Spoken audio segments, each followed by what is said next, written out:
اس کو سورۃ الانسان بھی کہا جاتا ہے، اس کا دوسرا نام سورۃ هل اتی بھی ہے، اس کا تیسرا نام سورۃ الامشاج بھی ہے، اور اس کا نام سورۃ الدہر بھی ہے۔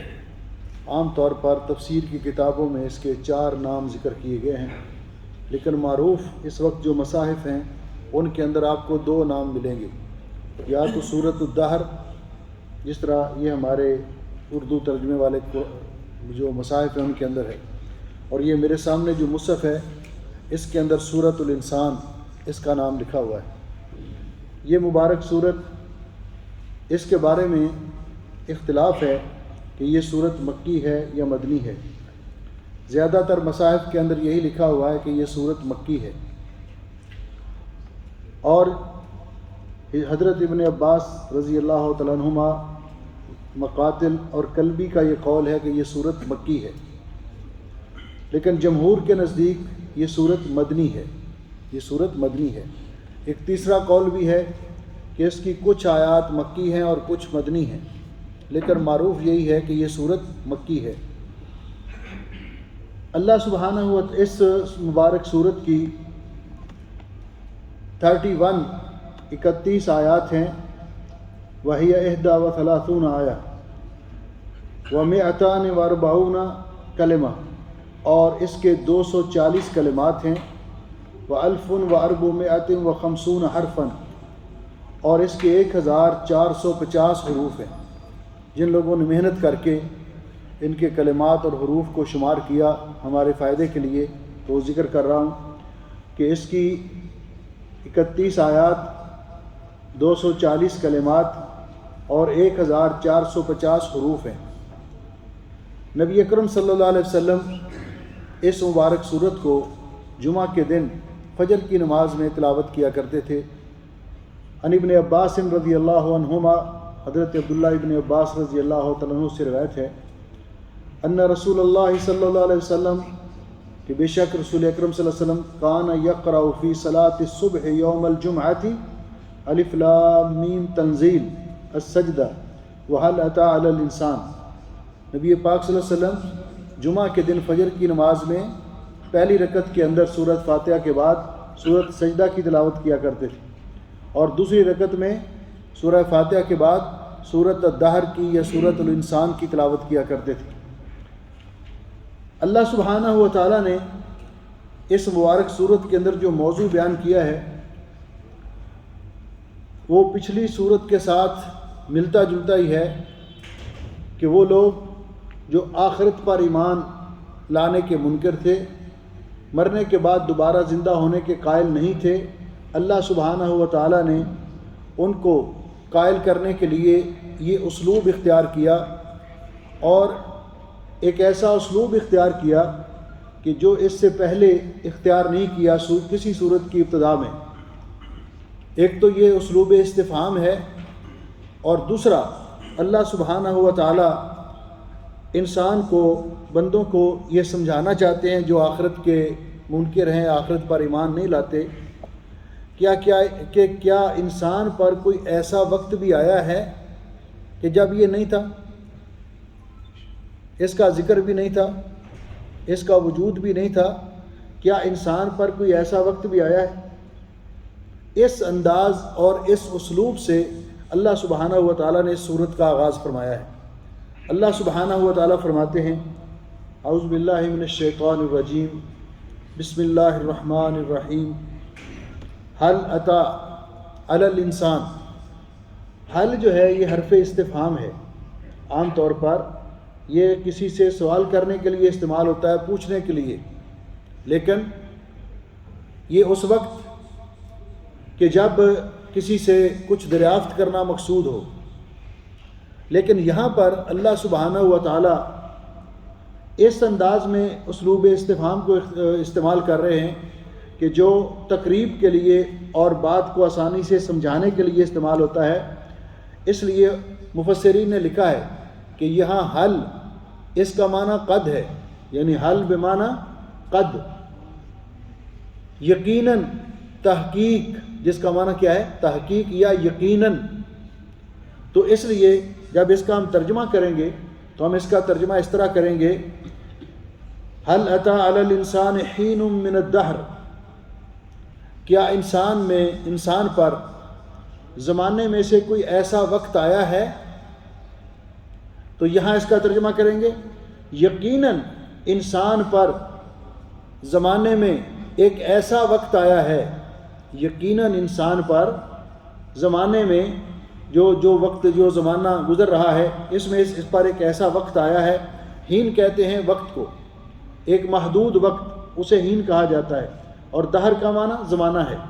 یقیناً انسان پر ایک ایسا وقت آیا ہے، زمانے میں ایک ایسا وقت آیا ہے، لم یکن نہیں تھا یہ، شیئن کوئی چیز، مذکوراً جس کا ذکر کیا گیا ہو، یعنی پہلے اس کا کوئی تذکرہ موجود نہیں تھا، یہ کوئی ایسی چیز نہیں تھا جس کا پہلے ذکر کیا جاتا ہو، یعنی انسان عدم میں تھا، انسان کا وجود کوئی نہیں تھا، اس کو لوگ جانتے نہیں تھے انسان کے نام سے یا کسی اور نام سے، بلکہ اللہ رب العزت نے اس کو ابھی پیدا بھی نہیں کیا تھا۔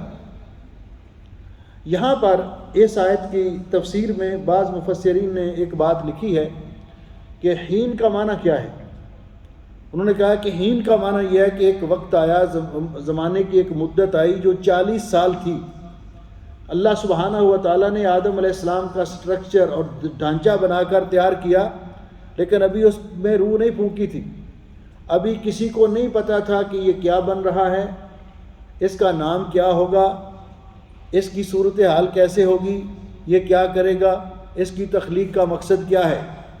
لیکن یہ روایت اور یہ جو مدت تھی یہ 40 سال، بعض نے اس سے کم و بیش لکھی، لیکن اس کی کوئی سند نہیں ملی مجھے، اس کے بارے میں کوئی پکی ٹھکی بات سند کے ساتھ نہیں معلوم ہوئی۔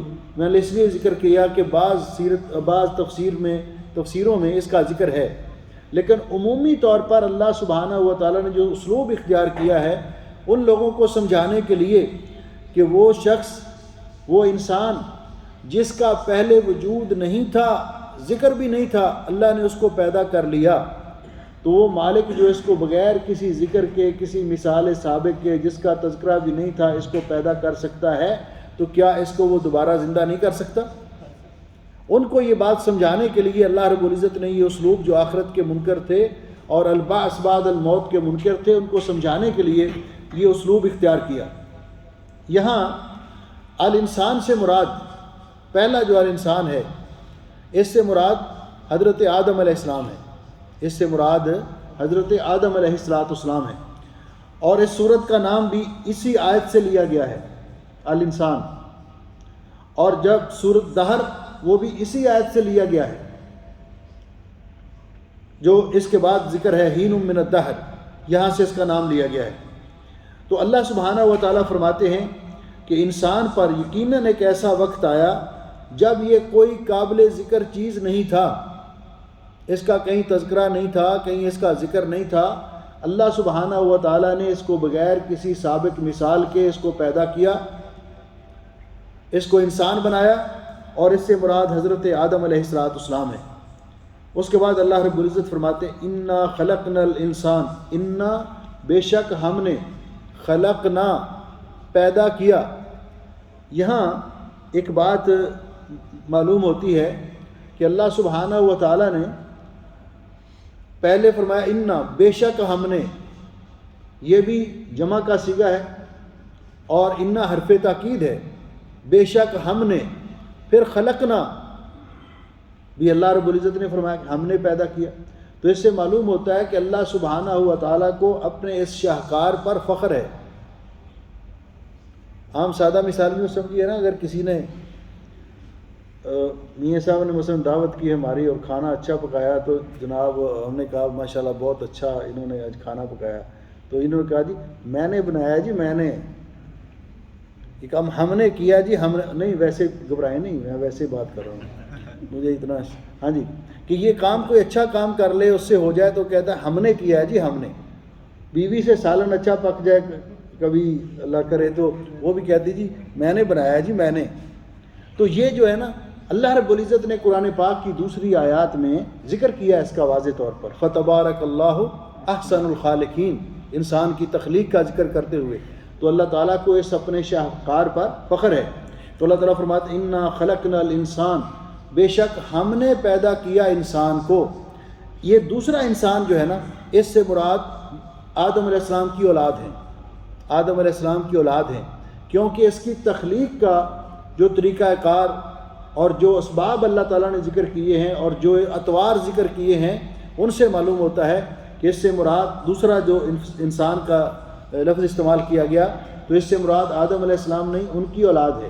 پہلے سے مراد آدم علیہ السلام ہے کیونکہ اللہ تعالیٰ نے ان کو مٹی سے پیدا کیا، اور باقی اولاد آدم کو اللہ رب العزت نے کیسے پیدا کیا؟ فرمایا انا خلقنا الانسان، بے شک ہم نے پیدا کیا انسان کو من نطفۃ، نطفے سے، من نطفۃ، نطفے سے پیدا کیا۔ یہ نطفہ کیا ہے؟ یہ ماء الحیات ہے، یہ وہ مادہ ہے جس سے اللہ رب العزت نے انسان کو پیدا کیا اور انسان کو بنایا ہے۔ پچھلی صورت میں ہم پڑھ کے آئے ہیں سورۃ القیامہ کے اندر اللہ رب العزت فرماتے ہیں الم یک نطفۃ من منی یمنا، کیا انسان ایک نطفہ نہیں تھا منی کا جس کو رحم کے اندر ڈالا جاتا ہے؟ تو اس کا معنی کیا ہے کہ وہ ماء الحیات، اس کا ایک قطرہ، اس میں اس کا ایک حصہ، اسے نطفہ کہا جاتا ہے۔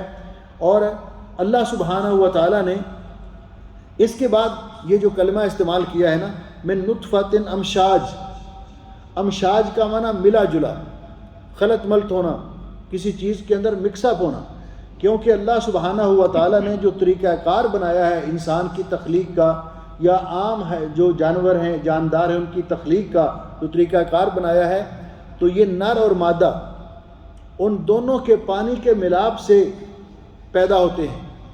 صرف انسان اکیلا اس سے بچہ پیدا نہیں ہوتا، صرف عورت اگر شادی نہ کرے اس سے بچہ پیدا نہیں ہوتا۔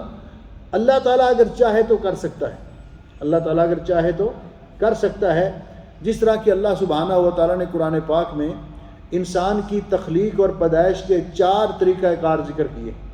پہلے نمبر پر حضرت آدم علیہ السلام کو اللہ رب العزت نے بغیر ماں اور باپ کے پیدا کیا، مٹی سے پیدا کیا۔ اللہ تعالیٰ اس بات پر قادر ہے، کر سکتا ہے۔ پھر اللہ سبحانہ و تعالیٰ نے ہماری اماں جان سیدہ حوا رضی اللہ تعالیٰ عنہا کو آدم علیہ السلام کی پسلی سے پیدا کیا، بغیر ماں کے پیدا کیا۔ پھر اللہ سبحانہ و تعالیٰ نے سیدنا حضرت عیسیٰ ابن مریم علیہم السلام، ان کو اللہ تعالیٰ نے بغیر باپ کے پیدا کیا، اور باقی سارے لوگ ان کو اللہ رب العزت نے ماں اور باپ کے ذریعے پیدا کیا۔ یہاں پہ فائدے کے لیے ایک حدیث آپ کے سامنے ذکر کرنا چاہتا ہوں، ذرا اس پہ غور کیجئے کہ اللہ سبحانہ و تعالیٰ نے کس طرح انسان کو پیدا کیا، کہ شوہر اور بیوی، عورت اور مرد کے پانی سے۔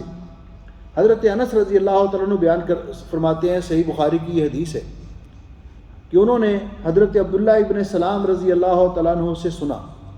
حضرت عبداللہ ابن سلام رضی اللہ تعالیٰ عنہ یہودیوں کے بہت بڑے عالم تھے۔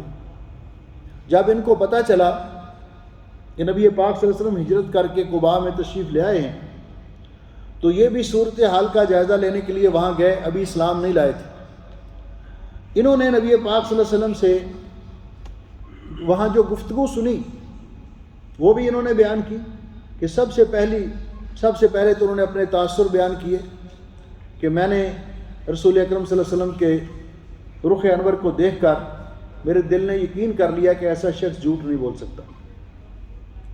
دوسرا، آپ سب سے پہلے جو لوگوں کو خطاب فرما رہے تھے، آپ نے فرمایا یا ایھا الناس افشوا السلام واطعموا الطعام وصلوا الارحام وصلوا باللیل والناس نیام تدخلوا الجنۃ بسلام۔ 4 کام آپ نے بتائے۔ اس کے بعد جب موقع ملا تو آگے بڑھ کر نبی پاک صلی اللہ علیہ وسلم کی خدمت میں جا کر انہوں نے سوال کیے، 3 سوال، اور انہوں نے کہا انی سائلک عن ثلاث لا یعلمہن الا نبی، میں آپ سے 3 سوال کرنا چاہتا ہوں جن کا جواب نبی کے علاوہ کوئی نہیں دے سکتا۔ اگر آپ ان کا جواب دے دیں گے تو میں سمجھوں گا کہ آپ اللہ تعالیٰ کے سچے نبی ہیں۔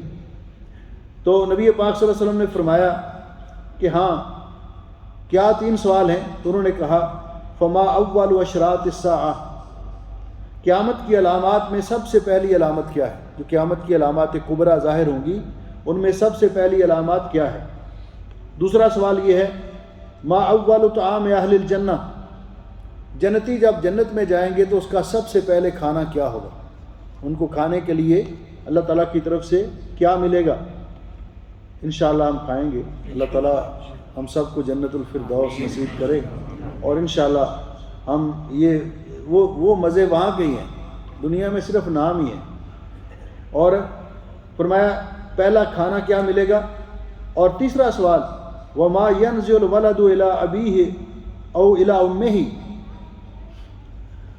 بچہ کبھی ماں کے مشابہ ہوتا ہے کبھی باپ کے مشابہ ہوتا ہے، اس کی وجہ کیا ہے؟ یہ 3 سوال ہو گئے۔ اب یہ 3 سوال آپ یاد کر لیں، ان کے جواب نبی پاک صلی اللہ علیہ وسلم نے آگے دیے ہیں۔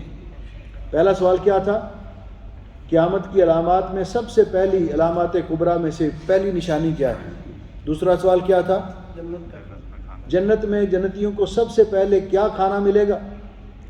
تیسرا کیا تھا؟ کہ بچہ کبھی ماں کے مشابہ ہوتا ہے کبھی باپ کے، اس کی وجہ کیا ہے؟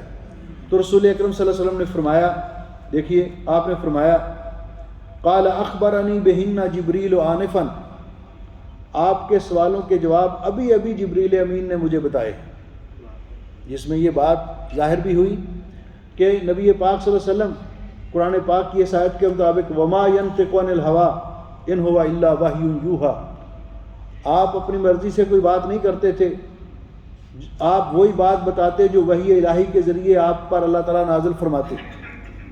آپ نے فرمایا جو آپ نے سوال کیے ہیں، قال جبریل، حضرت عبداللہ ابن سلام رضی اللہ تعالیٰ عنہ پوچھتے ہیں، بعد میں مسلمان ہو گئے تھے، کہ جبریل نے آپ کو آ کر بتایا؟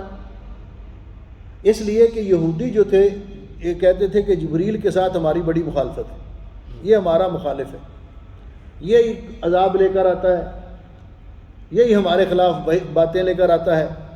اس لیے اللہ رب العزت نے فرمایا من کان عدوا لجبریل، جو جبریل کا دشمن ہے وہ اللہ اور اللہ کے رسول کا بھی دشمن ہے، سب ملائکہ کا دشمن ہے۔ تو انہوں نے تعجب سے پوچھا کہ جبریل نے آپ کو بتایا؟ آپ نے فرمایا ہاں۔ قال ذاک عدو الیہود من الملائکہ، حضرت عبداللہ ابن سلام کہتے ہیں کہ یہ فرشتوں میں سے یہودیوں کا مخالف فرشتہ ہے، جبریل امین جو سید الملائکہ ہیں۔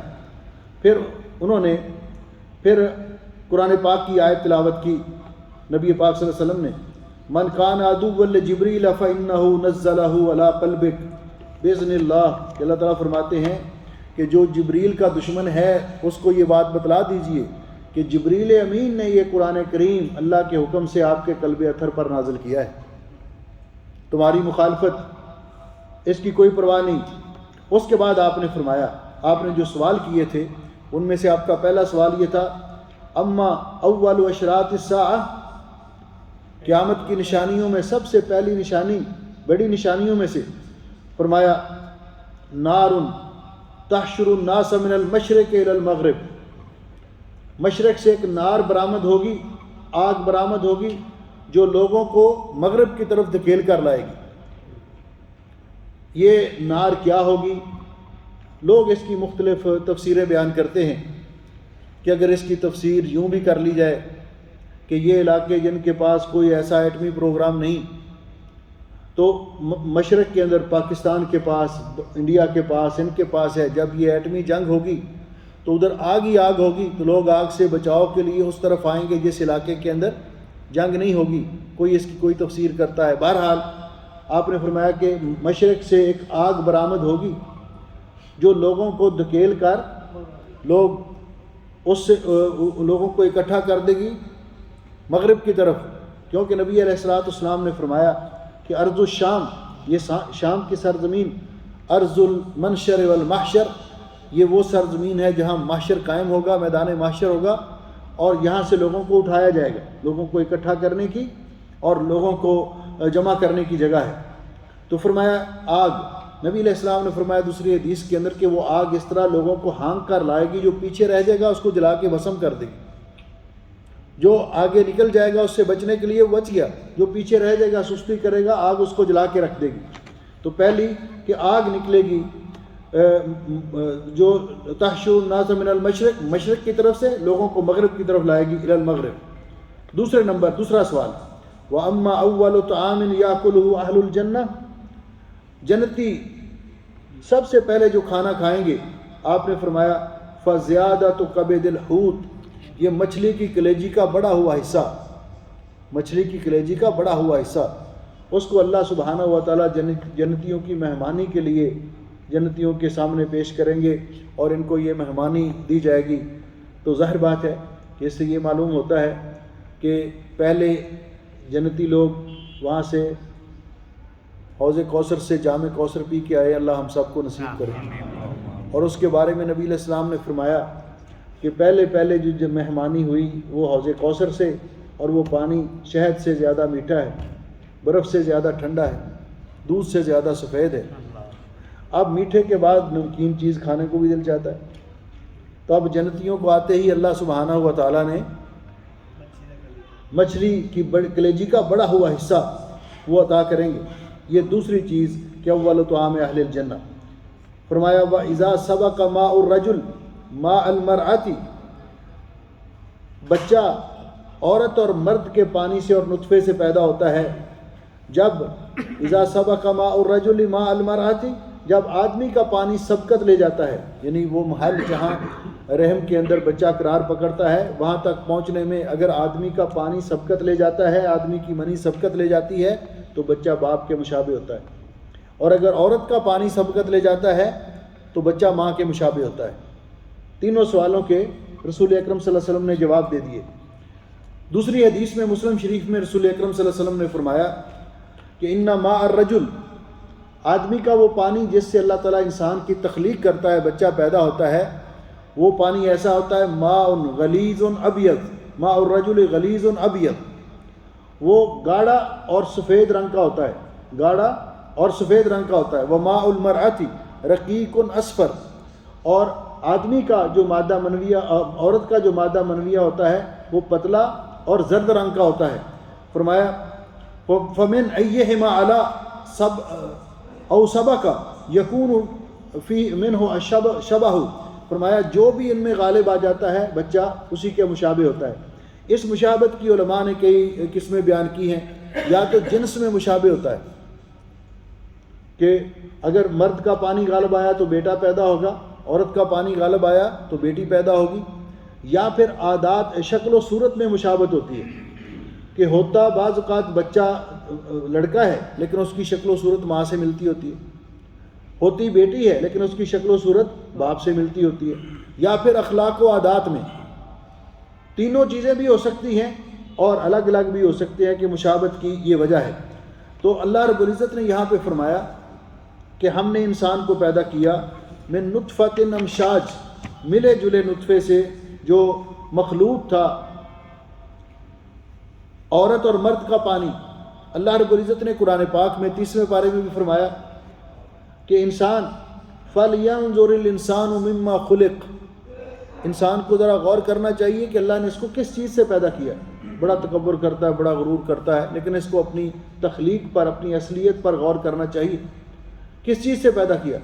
فرمایا فَلْيَنْظُرِ الْإِنسَانُ مِمَّا خُلِقَ مِن مَّاءٍ دَافِقٍ، اللہ نے اس کو پیدا کیا ایسے پانی سے جو اچھل کر قوت کے ساتھ باہر نکلتا ہے، جسم سے انسان کے خارج ہوتا ہے۔ من ماء دافق، یہ کہاں سے آتا ہے؟ یخرج من بین الصلب والترائب، صلب یہ مرد کی پشت سے آتا ہے اور عورت کی ہانسلیوں سے، یہ جو سینے والی جگہ یہاں سے اترتا ہے، اور پورے جسم کے اندر سے یہ ہوتا ہوا اپنے جگہ پر پہنچتا ہے۔ اس لیے جب ایسی صورت حالت ہوتی ہے تو اس پر غسل فرض قرار دیا گیا ہے، غسل فرض قرار دیا گیا ہے۔ اگر وہ پانی یہ اس کے اندر یہ خصوصیات نہیں ہے تو پھر غسل فرض نہیں ہے، وضو ٹوٹ جائے گا لیکن غسل فرض نہیں ہوگا۔ اس لیے کہ عمومی طور پر جو مرد یا عورت سے جو پانی خارج ہوتے ہیں ان کی علماء نے 3 قسمیں بیان کی ہیں۔ ایک ہے مزی، وہ آدمی جو طاقتور ہے، قوت والا ہے، اس آدمی کو پیشاب کے پہلے یا بعد میں کچھ لیسدار قطرے سے آتے ہیں، ان کو مزی کہا جاتا ہے، جس طرح کہ حدیث پاک میں آتا ہے کہ نبی پاک حضرت علی رضی اللہ تعالیٰ عنہ نے نبی پاک صلی اللہ علیہ وسلم سے یہ مسئلہ پوچھوایا حضرت مقداد کے ذریعے، تو آپ نے فرمایا کہ اگر جو مزی ہے، اگر کسی کو یہ عارضہ ہے تو اس پر غسل فرض نہیں ہے، بلکہ استنجا کرے اور وضو کر لے۔ دوسرا مادہ ہے ودی۔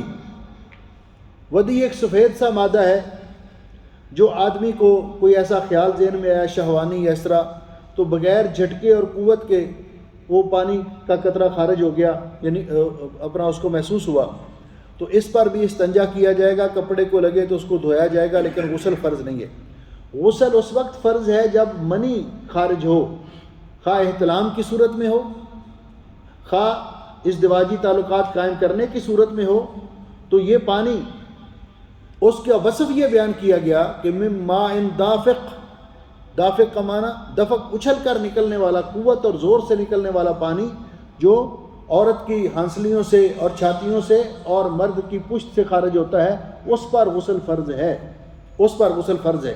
تو فرمایا نبتلیہ، ہم نے انسان کو پیدا کیا ایسے نطفے سے جو ملا جلا تھا، جو عورت اور مرد کے پانی کی آمیزش سے انسان کو پیدا کیا، نبتلیہ،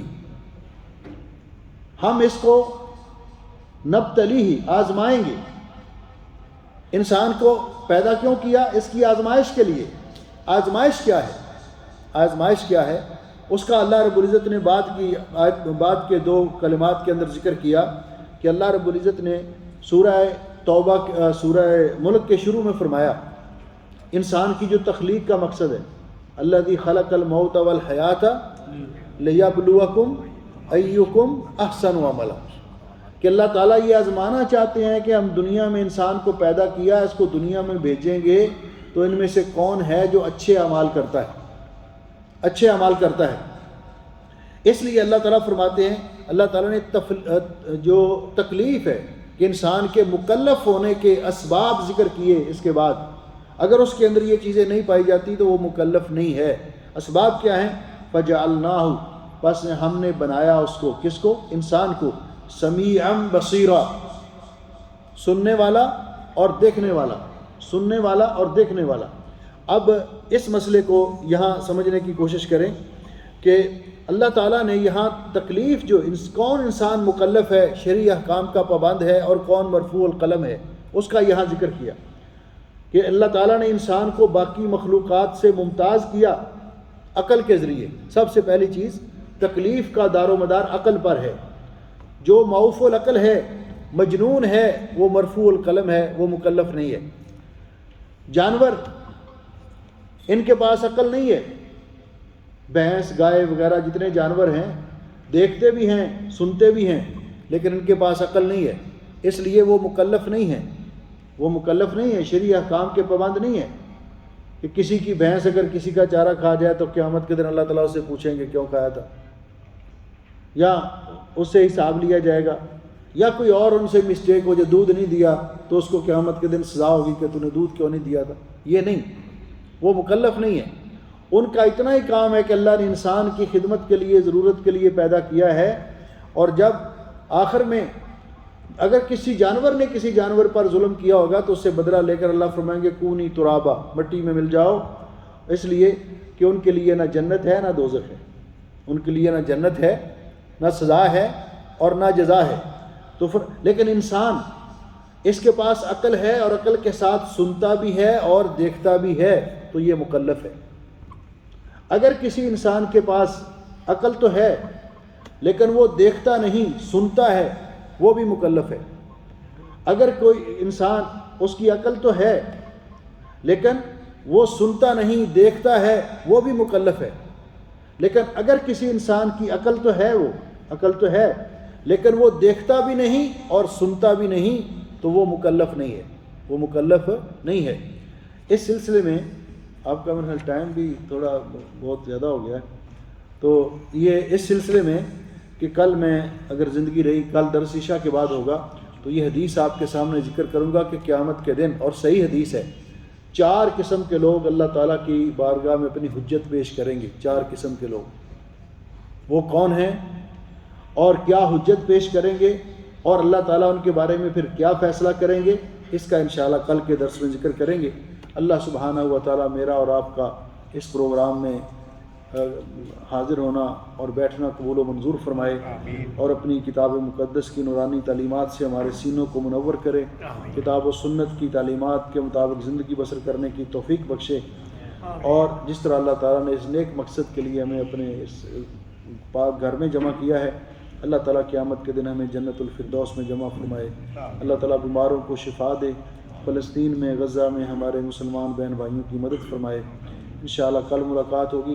ابھی انشاءاللہ عشاء کی نماز کے بعد درس ہوگا، اگر کوئی ساتھی وہاں بھی آنا چاہے، مسجد الجویزی میں، گارڈن والی مسجد میں، وہ بھی 15-20 منٹ کا درس ہوتا ہے انشاءاللہ۔ تو یہ چونکہ تفسیر کا درس ہوتا ہے، اور میں صحیح بات ہے کہ آپ یقین جانیے کہ میں عصر کی نماز پڑھ کے آ کر بیٹھا ہوں، اور درس کی تیاری کے لیے مختلف کتابیں، مختلف جگہ سے